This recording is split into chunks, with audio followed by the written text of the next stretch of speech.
Again, it's a redskin.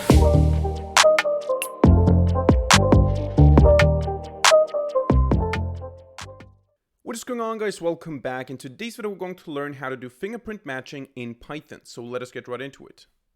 Now, before we get into the actual tutorial, I would like to mention that this video is sponsored by AI Camp, and as always, don't skip this part because I think this can be quite interesting to some of you guys. Now, what AI Camp is offering you here is a unique scholarship opportunity for their summer camp. There you're going to learn how to program AIs, how to build real AI projects, focusing on computer vision, on natural language processing. Here you can see, for example, the kind of projects that are done by their students. AI detects fake news, AI identifies celestial bodies, AI simulates character chats, and so on. And essentially, they're offering you this scholarship opportunity. Last year, 10% or over 10% got a full scholarship worth $2,400, and over 60% got a partial sponsorship, or scholarship worth $800. And they're offering this year to my audience here by sponsoring this video, so you can learn actual data science skills. You gain practical experience, you see how real data science projects are done. You're even deploying the actual products then to go through the full process. And this is what they're offering you. Also, upon completion of their programs, sometimes they hire their students to work at AI Camp, and you also get opportunities to work for different companies, for example, startups in Silicon Valley. And this is what they're offering you. You can check out the link in the description down below if you're interested. I highly recommend you check it out. Alright, so for this tutorial today, we're going to make use of a Kaggle dataset called the Sokoto Coventry Fingerprint Dataset, also SokoFing. And the structure of this dataset is quite simple. We have two directories inside of the main directory, and those contain images of fingerprints. Now, the real directory contains images of actual fingerprints. So you can see here always a number, then a character representing the gender. So the number is the ID, the character is the gender, and then the name of the finger, for example, left index finger. And all of these files are in the bitmap format. So those are all real fingerprints without any modifications. And then we also have the altered directory. And inside of the altered directory, we have three subdirectories. So easy, hard, and medium, or easy, medium, and hard. And as the name already suggests, those are alterations of the original fingerprints with a different degree of, what would you say, difficulty or something like that. So if we go now to, I have this in PyCharm already, I have the dataset here. What you have to do to get it is you have to download it from Kaggle. Hopefully I don't forget to put the link in the description down below. You just download it and you extract it into your Python working directory. And then you have this SokoFing directory. And we can open up now the left index finger. This is the original, and then we can go to altered, easy, and here we have the index finger CR, which stands for central rotation. So you can see here, this is the original, this is the central rotation, just a part of the image was rotated, as you can see. Then we also have the obliteration. This looks like that. So this is the original, this is the obliterated one, and then we have something called Z-cut, whatever that means, but you can see that this is the original, and this is the Z-cut. So those are the easy ones. We can maybe also look at the hard one just to see the difference there. So let's use the obliteration as an example. So this is the original, this is the easy one, and this is the hard one. So you can see the harder it is, the more alteration you have in the image.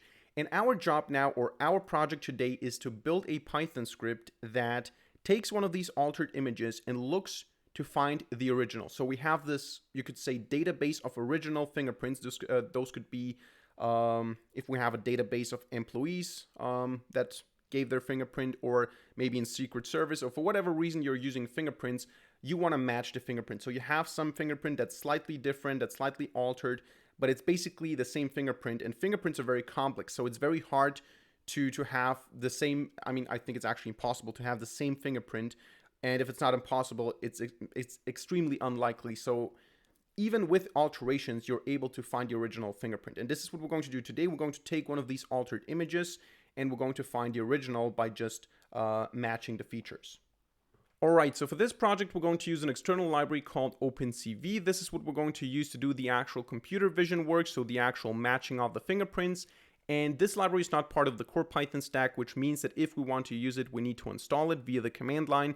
So if you haven't done it yet, you open up your command line CMD on Windows or the terminal on Linux and Mac, and you type pip install opencv-python. And on Linux and Mac, usually you type pip3 install.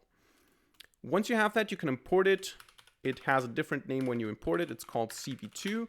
And we're also going to import OS, which is part of the core Python stack, so we don't need to install anything to use this one. And the goal of our project here is basically we take one image that's in any way altered. So we have a fingerprint image, for example, from the data set that we have here, or we make our own alterations. So we open up Paint or GIMP, we take an original image, we rotate it, we draw something into it, we change the lightness, the contrast, whatever, or we take just one of the prepared images here. And for this image, we want to find the original match. So it's going to be different, but it's going to be still the same fingerprint technically, and it's very hard to have the same fingerprint, if not impossible. And what we do is we basically look for the match, for the best match for this fingerprint alteration image. And for this, first of all, we're going to load a sample. So we're going to say sample equals cv2.imread. This is the function that we use to load an image into the script. And we're going to provide a path. So we're going to take from socofing/altered. And we're going to go for a hard version directly. So altered hard. And let's go with 150, for example, __m _right index. Let me just see if I'm not blocking this here. I'm not. There you go. Index finger and then BMP. And actually, I forgot the alteration. So OBL for obliteration. Just be careful here because not all fingers or not all images that are contained in the original have all the alterations. So this one, for example, has the obliteration and the central rotation, but it doesn't have the Z-cut. And for other images, it's the other way around. So maybe they have Z-cut and central rotation, but not the obliteration.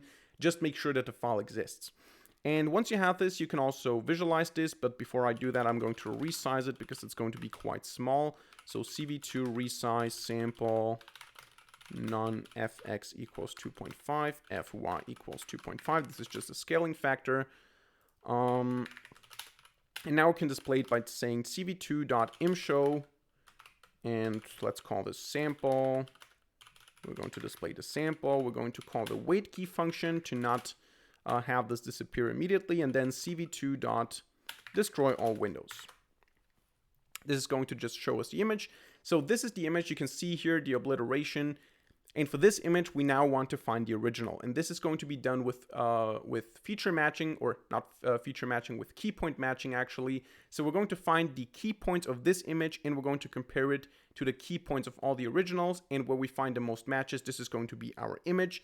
And again, you can use your own alterations. You can flip this image, or you can rotate this image. You can draw into it a couple of lines here, maybe, and you can also blur part of it, and you can try to find the original with the same algorithm.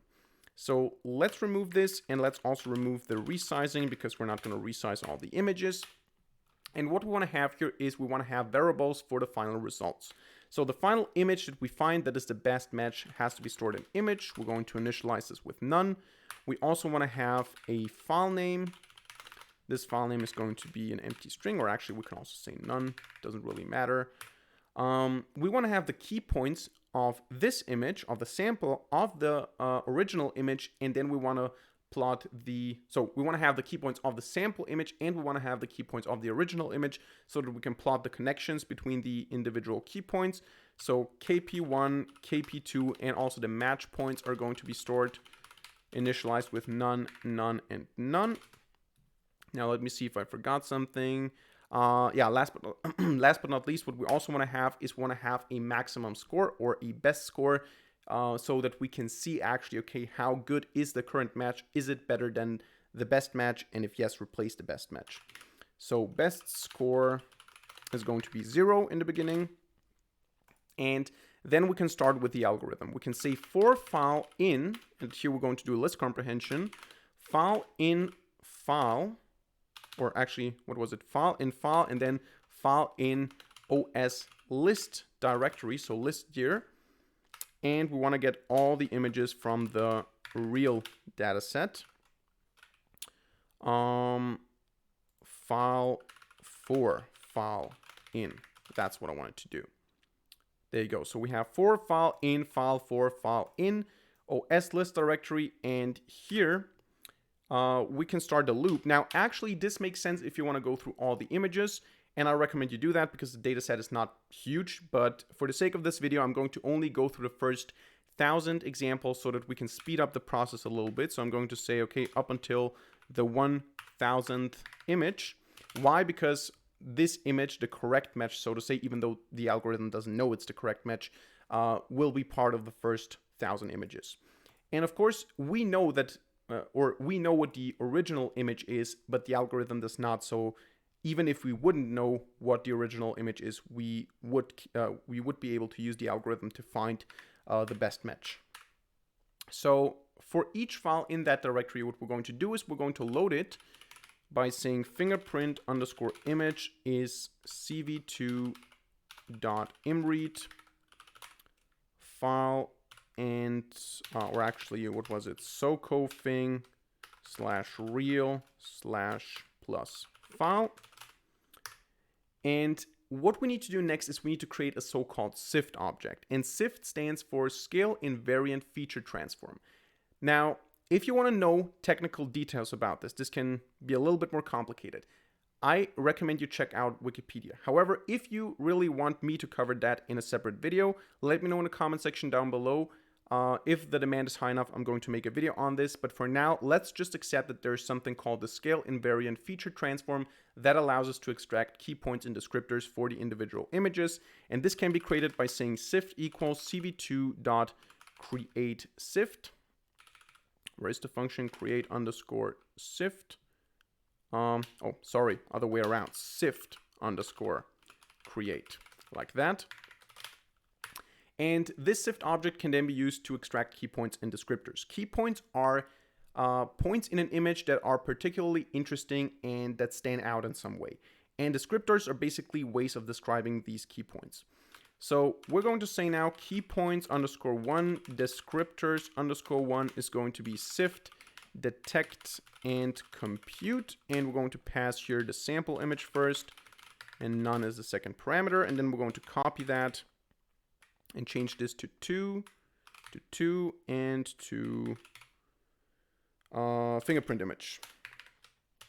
So the basic idea is that we get the key points and descriptors for the sample that we're looking for the best match for, and for the current image that we're looking at right now while we're iterating through the files.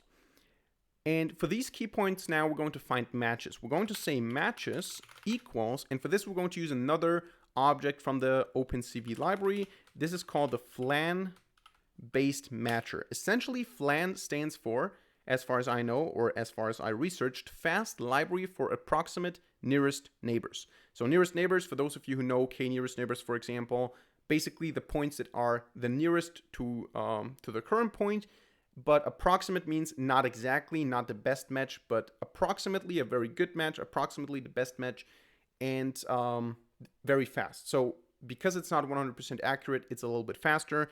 And this is what we're going to use here. And onto this object, we're then going to call the KNN match, so the k nearest neighbor match. But before we do that, we need to specify something. We need to specify, first of all, the algorithm that we're using here. And the algorithm is going to be number 1. Number 1 stands for KD tree. You can look up the documentation for that. So KD tree, again, a thing that you can look up on Wikipedia. What KD tree is actually a data structure. And we're going to specify here trees, the amount of trees, 10. Then we're going to pass one empty dictionary here. And onto this, we're going to then call the KNN match. And we're passing here the descriptors 1, the descriptors 2, and k equals 2. I think k here means is for the k nearest neighbors. K nearest neighbors means we're looking at the k amount of nearest neighbors. And I think if we pass k2, we're looking at the 2 nearest neighbors. All right, so those are the matches. And now what we do is we try to find the relevant matches. So we say match underscore points is an empty list. And we say, okay, for P and Q in matches, because what we have here essentially is we have a tuple of 2D matches. And for these 2 matches, we're going to define a threshold. We're going to say if P.distance is less than 0.1 times Q.distance, if this is the case, we can consider this match to be relevant. And we can say, okay, not print, we can say match points dot append P. So we basically add this to the match points. Now, what we do next is we define the key points. So we say key points is 0, and we want to pick the smaller number of key points. So we want to have it compatible. So we pick from those two key points, we have certain lengths of these key points here, and we want to go to the smaller length for both lists. And for this, we're going to do if, if the length of key points 1 is less than the length of key points 2, we're going to say that the key points is going to be the smaller one, in this case, key points 1. And otherwise, we're going to just go for key points 2. All right. So now we're going to calculate the score, because remember we have this best score here that defines how good the match is. And for that, what we're going to do is we're going to say if the length of the match points divided by the key points times 100, if that is larger than the max score, max underscore score, then we're going to set this exactly to the score. Then we're going to say that the max score, or actually, sorry, this is not max score, this is best score. In my prepared code, it was max score. Best score equals to the length of match points divided by key points times 100. So this is how we calculate the score essentially. And if that is the case, we don't only change the score, we also change or set for the first time these variables here.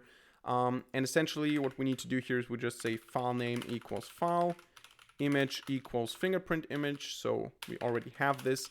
And KP1, KP2, and MP is going to be key points 1, key points 2, and match points. And that is essentially it. This is the algorithm that allows us to find the best match. I hope I didn't make any mistakes. So I can zoom out a little bit so that you can see that. And what we need to do now in the end is we need to just run all of this. So we're going to say the best match is going to be, or actually not run all of this, this is already being run, but in the end we're going to say the best match for this particular image is going to be the file name, and we're also going to print the score, and this is going to be, score plus string version of best score. And the last thing we want to do is we want to also draw the matches. So we want to actually see what this looks like. We want to see how actually the two images are being matched. And for that, what we do is we say result equals CV2. Let me just zoom in a little bit again. CV2.draw matches. And what we pass here is the sample image, the key points 1, the image, the final image, the best match image, the key points 2, and the match points, and then the last parameter is a none. And this is now what we have as a result. We're going to resize this to see it better. So CV2.resize result, and then let's go with 3 maybe. Let's go with 4. Fy equals 4 as well. And then CV2.imshow result with a title, of course. Result CV2.waitKey and CV2.destroy all windows. There you go. That is the code. Now, let's run this and see if we have any mistakes here. So if we have any problems. We do have one flam-based segment. Did I call this flam-based segment? What was it actually? Flam-based matcher. Why did I call this segment? Flam-based matcher. There you go. And I think this is running. Now, if you're not sure if this is running or not, what you can do is you can just go ahead here and say counter equals 0. And then you can say, okay, if counter modulo 10 equals 0, then print counter, but increase it every time. So counter plus equals 1. And then you can see the progress here. There you go. You can see it's working, and you can also not just print the counter, you can also print the file name, and then you can see, okay, what files this is looking at. So again, I chose this number here to just look at the first 1,000 of them because our actual match is already going to be part of this. So we don't have to go through all the images. But of course, you can also go through all the images if you doubt this, if you don't think this is true. What I'm going to do now is I'm going to delete this again, and then I'm going to let this run. And once this is done, I'm going to get back to you with the result.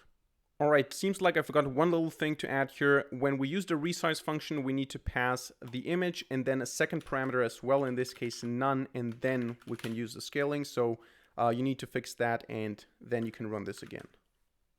All right, so this didn't take too long. This is what the final result looks like. You can see it found the right image. This is the best match, 150 M right index finger. This is the original, and you can see how the points are matched. So it's not actually that hard. You can see here we have a lot of key points that we don't have here, but the essential points here are matched. The connections mean that this is the same point in both images, and you can see this works. Now let's go ahead and try this with a little bit, with a more complicated example that I changed myself in GIMP. So here I have the rotated version. So I rotated this in GIMP, and this is also the central rotated version. So this is actually from the altered dataset, from the hard dataset, the central rotation, but also again the whole image rotated to the right. And we can run this algorithm now on this image as well. So we just have to change this to CR_rotated, and it's also not part of that because, as I said, I did the image myself. So it's here in the root directory, and I think this should work. Let's run this and see if we get a result. All right, and you can see that this also works. You can see that it found the right image, 150 right index finger. And you can see also that the points are being matched here. So you can see that this point here is matched to this point here, which is correct. This point here, so lower right, is matched to lower right.